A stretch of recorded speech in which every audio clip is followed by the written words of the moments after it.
yan ba ang rason kung bakit pangit ang resulta ng mga senators doon sa alyansa. Arjun Relator, Ma'am Buntan. Ma'am, regarding sa result sa senatorial candidates, ma'am, ano tingin niyo magiging takbo ng impeachment trial, ma'am? How positive are you na, or confident are you na ma-active kayo, ma'am, dun sa impeachment trial sa Senate po?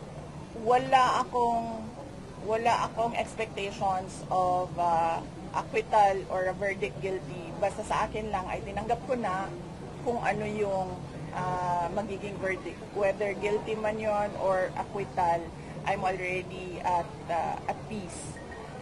At hindi ko alam kung paano boboto ang mga senators. If at all there will be a trial, I think it is wrong to start counting votes now because they haven't seen evidence yet. They haven't seen what the prosecutors have. They haven't seen what our defense is. So, parang mali siguro na magbilingan ng boto ng walang trial. Pero, ginagawa siya ng publiko.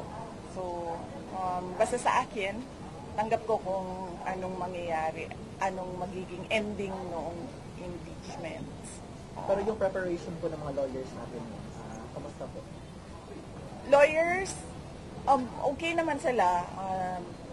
In full throttle na yung kanilang preparations for the impeachment, and of course they would not want a trial as lawyers. Alam naman natin ang galawan ng mga abogado, no? Marami silang mga paraan sa batas as a legal recourse for their clients. But sinabihan ko na rin talaga sila, really, I truly want a trial because I want a bloodbath talaga. Ma'am, we have Kyodo News, a Japan media base. Ken Sasaki, go ahead. Japanese na to the previous survey, Marcos Trump could not secure the predicted age around 80. Why do you think that Marcos Trump has lost his seat in the Senate? And also, did you talk with your father about the results? Yes.